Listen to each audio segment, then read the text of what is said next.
Join me, please enjoy the film. Ken and Flo will join us afterwards for our Q&A. And please welcome To a Wedding in 1896. Thank you very much for coming. It's a trying film. It doesn't come out to jolly you up. It's demanding. I think it gives back what it demands. But I thank you very much for the attention you gave it. Thank you, and thank you for creating works like this in which attention must be paid and is about paying attention. So just as a simple one, why this piece of film? Why this moment from it? Oh, this is like, I think this is called logic, right? You're asking for logic. I'm asking.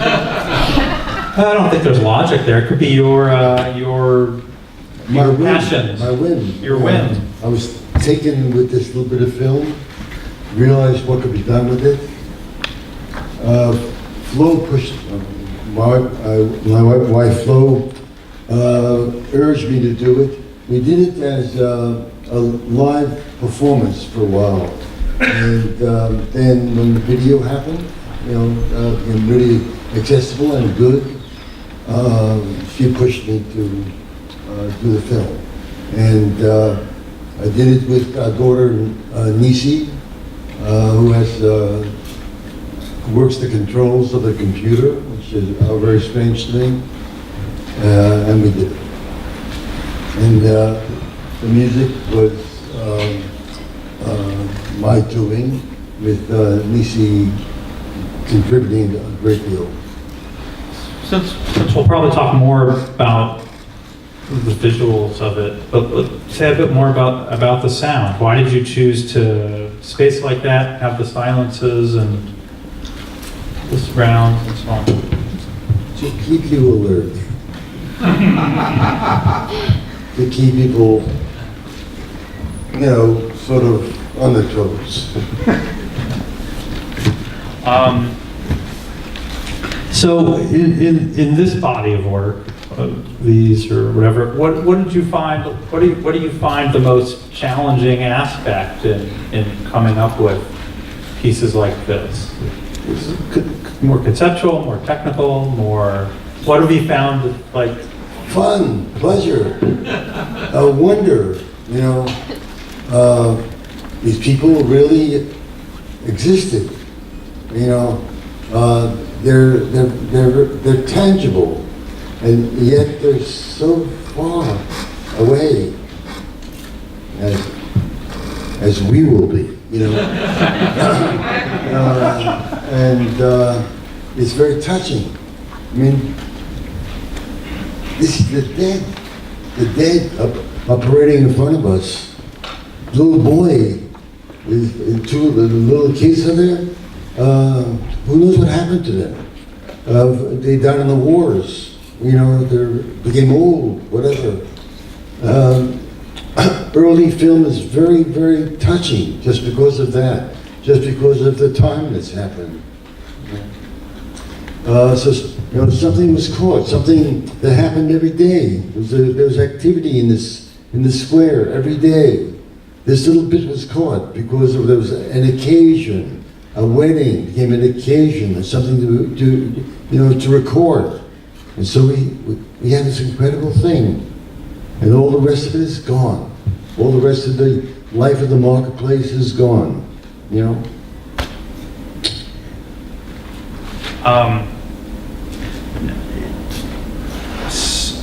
you find what was I going to ask? There's several more, but why? Do you find then, as you watch, spend time with these particular people, do you find yourself giving yourself stories about those individuals? Not stories. I hope they weren't anti-Semitic.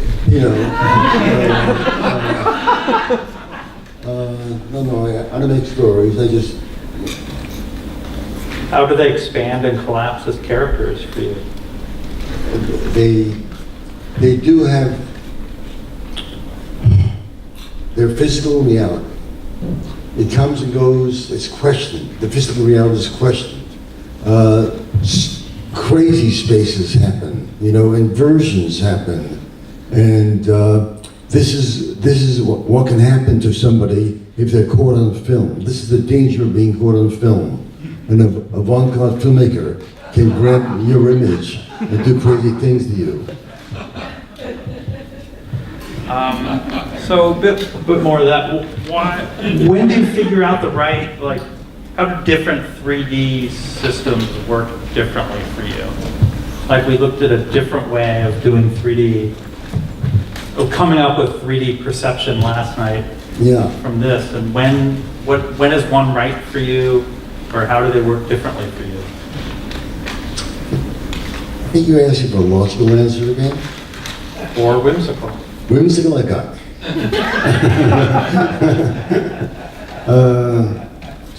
All the ways that 3D can be seen, interesting.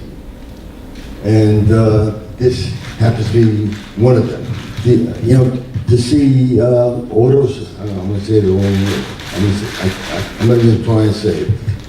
What happens when left eye sees the right eye? Oh, yeah. Yeah, right eye sees the left eye. Pseudoscopic, right? Oh. Well, I was told it before and I wrote it down. Oh, you're showing off now. Cheating. Yeah. I mean, it is seeing the space, the cake you get from a sculpture, okay? Convex, concave, the time going very, very slow, the time moving backwards, forwards again. These are just pleasures that are available to us. So I go for it. Questions? We'll start here with Lenny. Lenny is great. How you doing? Yes. So, this was really interesting because who you are changes what this is about. And your experience, my experience of this is completely different, I'm sure, from everybody else in this room.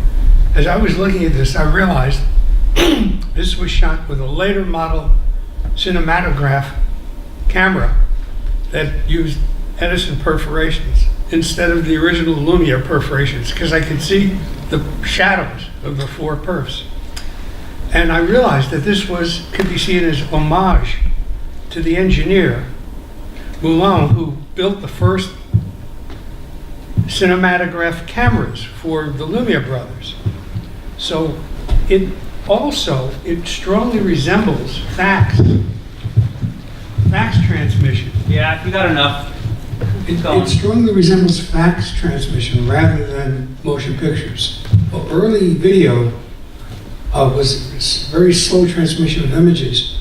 So that's what it made me think of. And so the whole piece, which I thought got a lot better as it went along, and actually had a triumphant ending. I don't know how you did it, because it was very interesting. And I saw those things that you saw about the fugitive nature of existence and time.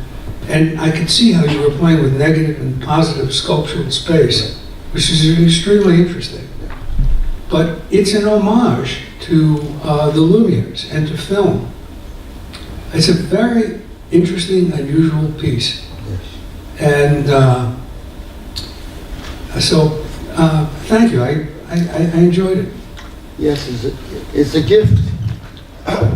We've been given a great gift. That went out and recorded life. And this is what we have. We have, and it's black and white and grays. It's removed from life, but there's such a powerful semblance to life that happened in front of the camera. And it didn't happen before the Lumineers, they did it. Wow. And then stories happened. Charlie Chaplin came in. We'll start. David? Yeah, Ken, so one of the things that you're doing that I found myself doing is trying to parse out different body parts moving forward and then moving backward. And do you have thoughts about why that happens? Why a head will become forward from where it was, and why it will go backwards into the body of the previous thing? Or does that remain a mystery to you? So more on the optical perception and why heads will come forward and then back and so on. Because of the movement people are making from side to side. That, it's not forward and back. The side to side movement is being reinterpreted as forward and back.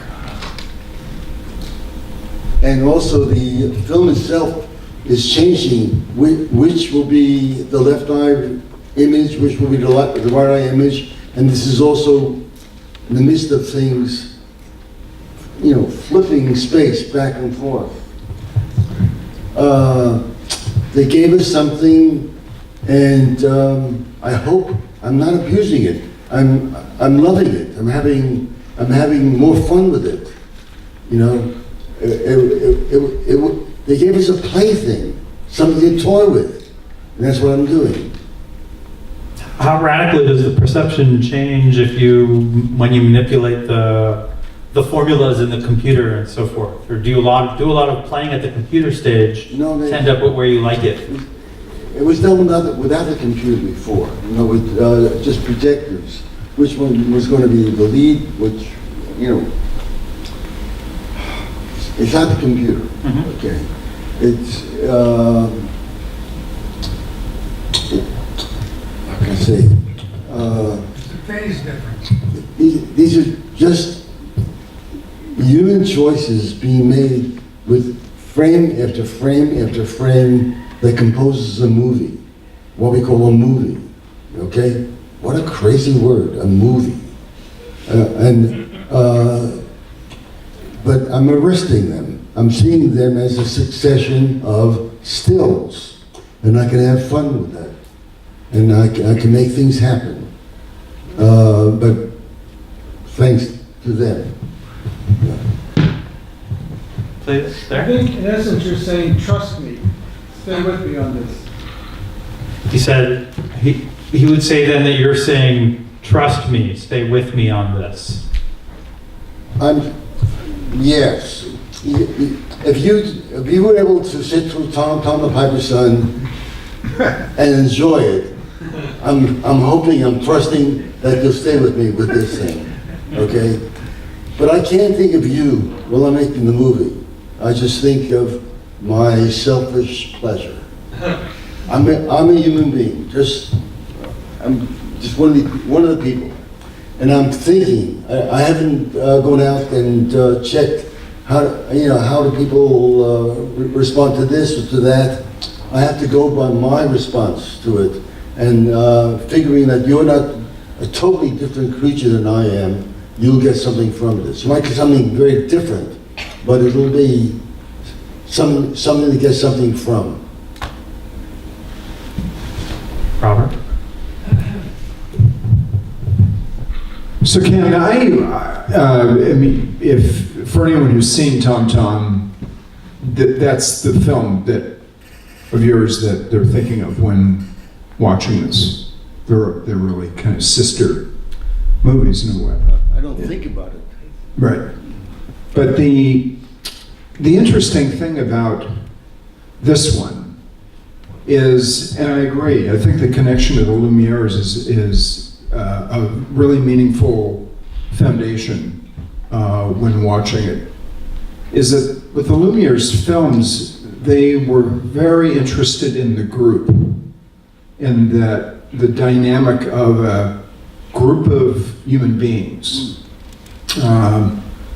whether it was a solidarity of workers, here it was a group of friends and family coming to beloved's event. But as the group, and you're aware of that in the live action. And it seems that what you've done here is you show the group, but then the individuals within that group become characters.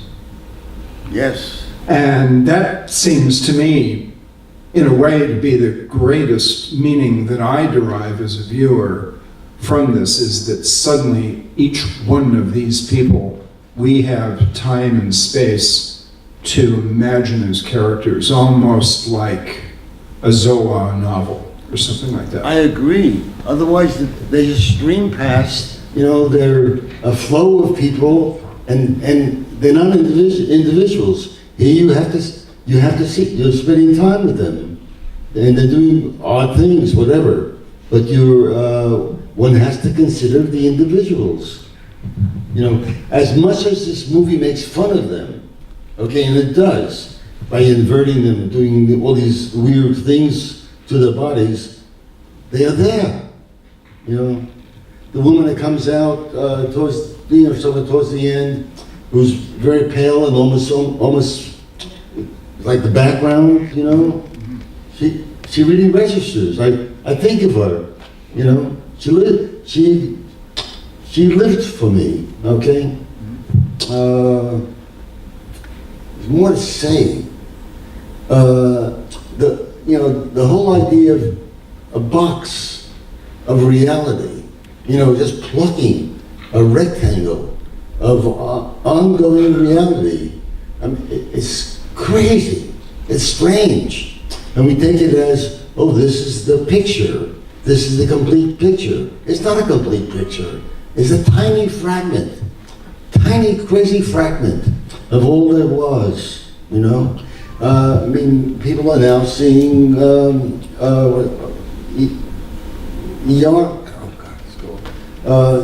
total VR. VR, yes,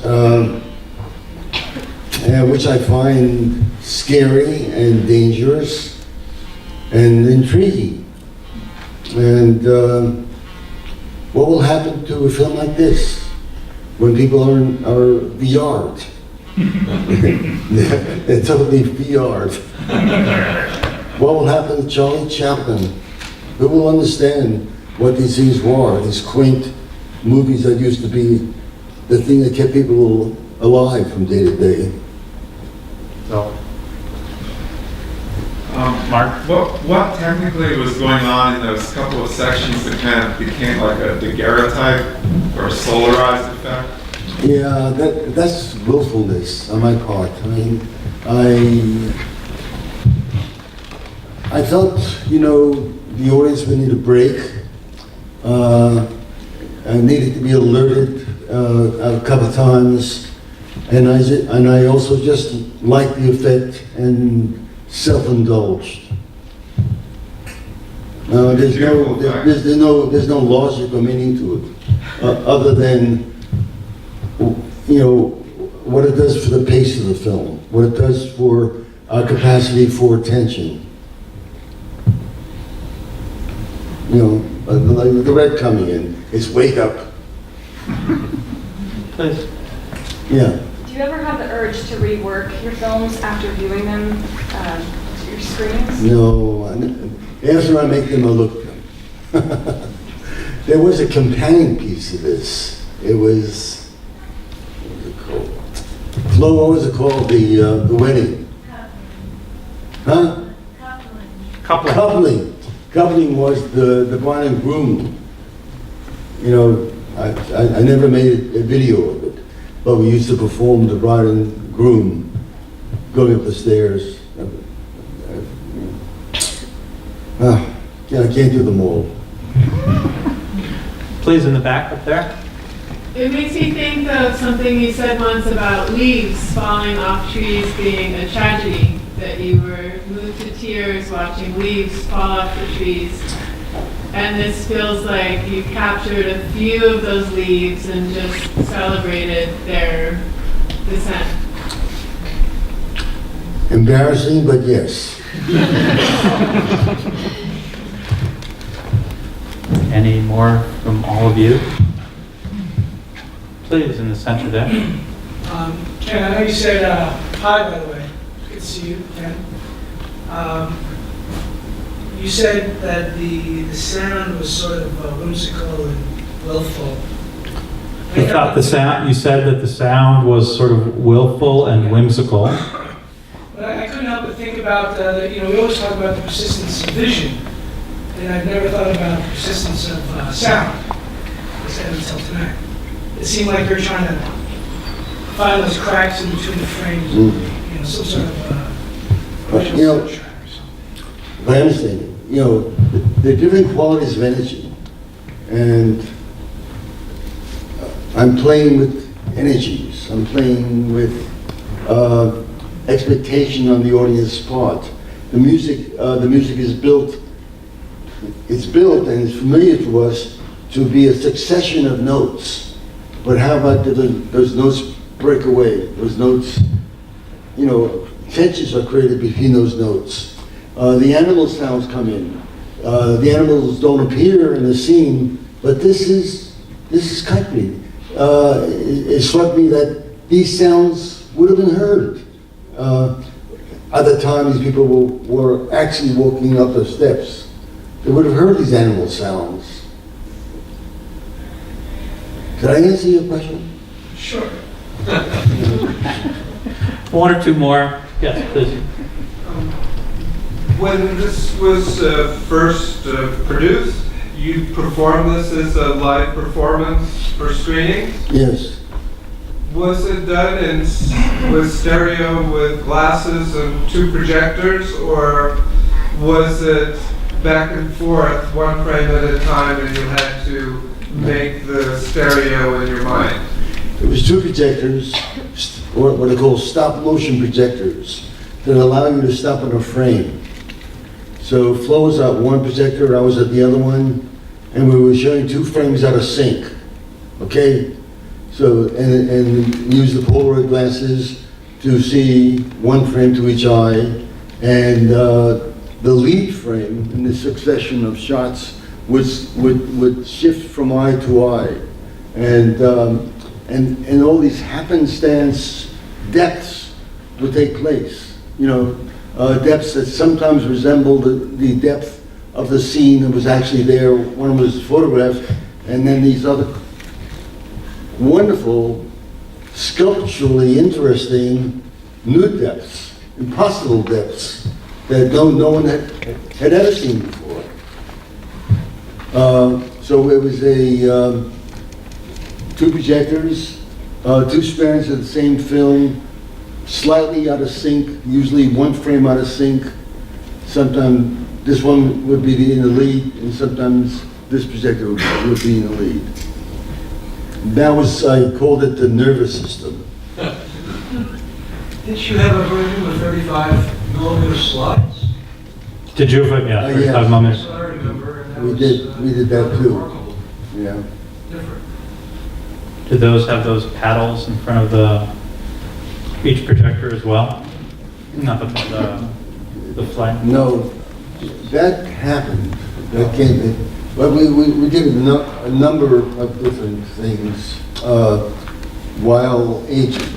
Yeah, we were aging at the same time. We were doing all these things, to occupy yourself while aging. What do you hope might be the legacy of film investigations like this? To be forgotten. To be brushed aside. And only very, very odd people, specialists, and special tastes will bother to visit the museum and go beyond the freakiness of these things. Or maybe they'll, at best and at worst, they'll have reputations. So there'll be a kind of holy art. I'm here to experience holy art because it's good for me, I think, I'm told. But in terms of being truly apprehended, appreciated, lived, I don't know. Maybe you're the last audience. I don't think we'll be the last audience. One more, please.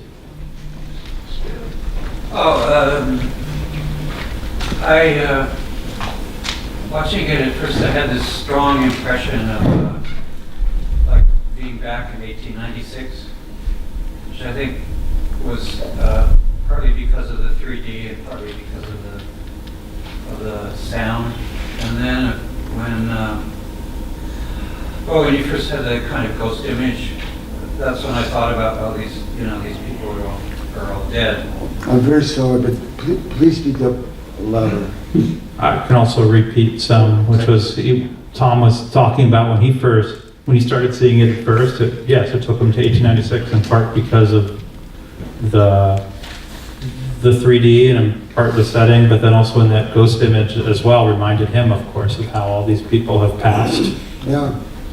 And then after the second one, something different happened, and it got to be kind of uncanny, and it had to do, I think, with the woman in white, who, I think you mentioned her. It was like all of a sudden, it was like, as if she was seeing the creature from the Black Lagoon. There was something like fear in her face. Yes, with the second one, it started entering a different realm for him and started thinking about the uncanny and perhaps also with the woman in white who you mentioned earlier and the way she comes out and sees, as though she were seeing the creature from the Black Lagoon. Although, and then when you showed it like at regular speed, that was completely gone, which I thought was, I don't know, interesting. And then when you repeated the whole sequence but in regular speed, those elements evaporated, perhaps, and it was a very different experience for him. Regular film speed, not light speed, and it was not recorded at our regular film speed today, 16 or 18 frames. So in no way am I a reliable film historian. I'm not doing that. I'm being alive to something that was alive, and it has to be taken out of the crypt of the museum or the place where you store old films. I'm taking it out of the category of old films and meeting it as a living person now to living persons then, recorded in this very, very sliding way. Sliding. They appear for a few moments and they're gone, okay? You see one or two gestures, but the persons are gone. And so this is what we have. We have this little residue, and I'm making the most of it. Did you have more, Tom, as well? Did I stop you there too early? Oh yeah, well I was gonna ask about how you went about looking for sounds, but I guess you didn't want to talk about that. Want to ask you also to go back to one other thing about the idea of looking for sounds, how you looked for sounds that were appropriate. Is that? Yeah. It wasn't hard. Well, I don't know if appropriate is the word. Appropriate's perhaps not the right word, but how did you look for sounds? I think I recorded some. I think I just got some from the computer world, but I did have this record that you hear in its entirety at the end, and I played with little snatches of the record and the record noise. Okay, I played the grooves before you hear the music. That's what a record is. That's what a record was. You heard all this noise with the music, and I felt that was something that was of a piece with all the things that were wrong with this movie record in terms of recording life. Black and white, rays, all kinds of problems, which we see through and then have develop some kind of understanding of something that took place in front of a camera in 1896. And with that, thank you very much. Thank you very much.